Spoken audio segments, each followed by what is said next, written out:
This is one of the best 1080p monitors I've pretty much ever seen. Stick around to find out what makes it so awesome.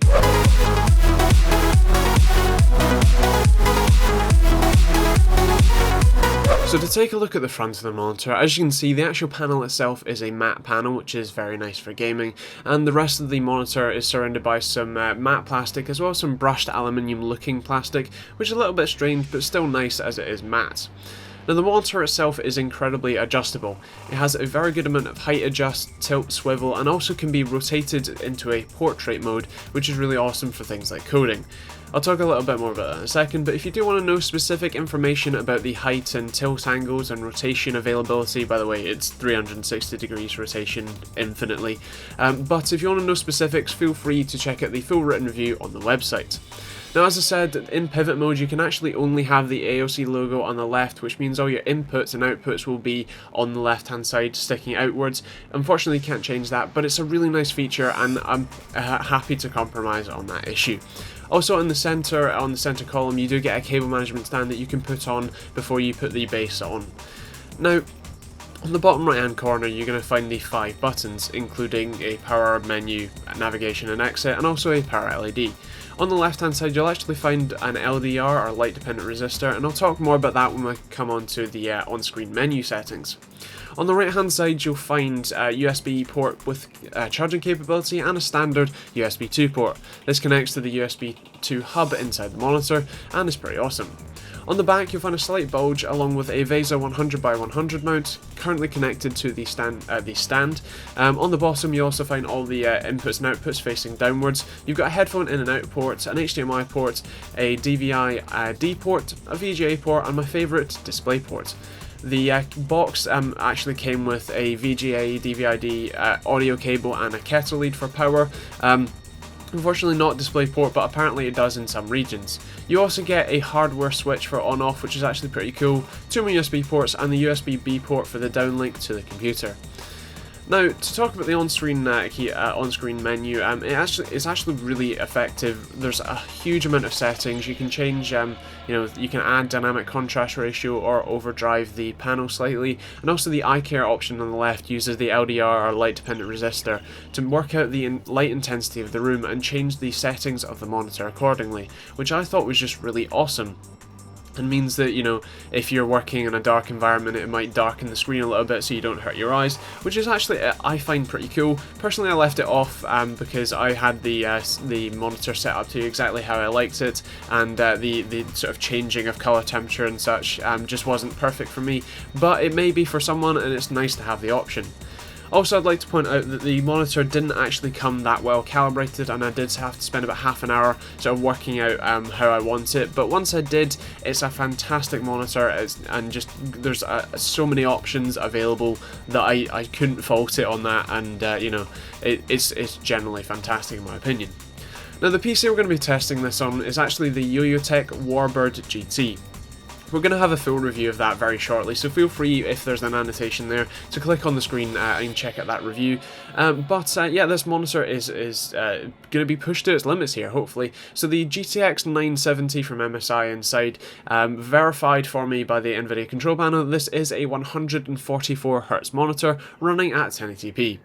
Obviously, 144Hz, that's gotta be for gaming, so I threw some games in. First one I did was BioShock Infinite, because I found out in my testing that this, even on ultra settings, runs at over 150 FPS, which is obviously what we're looking for in situations like this, but I was a bit surprised that it ran that well on ultra. Anyway, as you can see, personally, even from this footage, I can see that the gameplay is just a lot smoother and a lot more sort of fluid to enjoy playing. In real life it was fantastic, and you really can tell a difference between 60 and 144, especially when it's actually running at 144. But for me, the main difference is in games that worked or ran just a bit over 60, more the area towards 70 to 100 FPS, where you got that actual genuine noticeable difference even just on the same monitor. By the way, if you do want to see a comparison between a 60Hz monitor and a 144Hz monitor, we do have the capability to do that, but we do want to know if you guys actually want to see that, so please do let us know in the comments down below. Now, as I said, this monitor is fantastic for gaming. It really does make the experience a lot more immersive, a lot more enjoyable, and a lot more fluid almost. It may even be easier for things like first-person shooters to sort of enjoy and get that kill shot or whatever. But I do want to stress that this isn't just a gaming monitor. It is still pretty fantastic for all other uses as a general monitor, especially because it's 1080p, and with all the height adjust, it is still usable for, you know, almost any situation, including things like video editing. As you can see, here's me making the outro that's actually going to be on the end of this video. There's also, you know, you can use it for things like Adobe Illustrator or Photoshop and all that sort of stuff. Just generally anything you can use a monitor for, you can use this for. Now personally, I'm really finding it hard to find flaws in this. It's generally, you know, besides the fact that the color calibration just wasn't fantastic out of the box, and the fact that the speakers, which by the way I didn't even realise it had until I plugged in a PC via HDMI and audio suddenly came out, besides the fact that the speakers aren't amazing, which I wouldn't expect considering I didn't even know they were there, you know, this monitor just kind of has it all, does it all, and for the price that it's at, it's really not that bad. Obviously the pros that it's 144Hz, I really like that everything is matte, there isn't really a single piece of actual glossy plastic on it. It has amazing viewing angles, especially for, as far as I'm aware, a TN panel. It has great adjustability and amazing I/O, especially including DisplayPort, which is something that often costs a very large premium even for non you know, 144Hz monitors. The cons, as I said, I was really struggling to find anything, so the color calibration speakers have to run for it.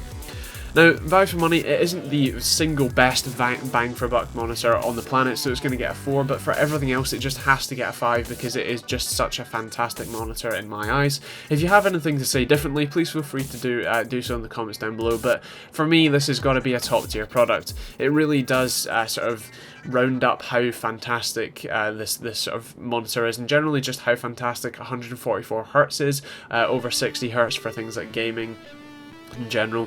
Also, the first thing that I guarantee you, if you buy one of these monitors, you will do is grab any window that you have and just shake it around, because if you do, you will realise that it's just amazing and you can read the text while it's moving. That's how sort of fast and just generally awesome it is. Anyway, feel free to check out the website for the full written review. That'll be out at the same time as the video, so as I said, feel free to comment on that as well if you haven't already, and yeah, comment down below. Please subscribe, it helps us out a hell of a lot, and you know, means a lot to us as well, so please do that. And yeah, as I said, like and dislike if you haven't already. If you have any opinions on the monitor or anything like that, or just any questions that you want answered, feel free to leave those in the comments down below as well, and we'll get back to you as soon as we can. We do generally reply to pretty much all comments, unless you have the setting where we're not allowed to reply to your comments, in which case I can't really do much. Anyway, let us know what you think of the new outro, and yeah, let us know what you think of this monitor, video, and all the other stuff in the comments down below. Thanks for watching, and we'll see you all in the next video. So thanks for watching this TechteamGB video. You've probably heard enough of me already, so I'm going to finish off by saying please subscribe if you haven't already. It helps us out a hell of a lot, and it means just the world to us in general. Please do feel free to check out some of our recent videos both down below. They're more recent ones and they're certainly awesome. Feel free to click my face for the website and click all the links over there for our Amazon affiliate link, our social media, and also our YouTube channel as well. Other than that, as I said, please subscribe, like, share, favourite, and all the other many things possible, and we'll see you all in the next video.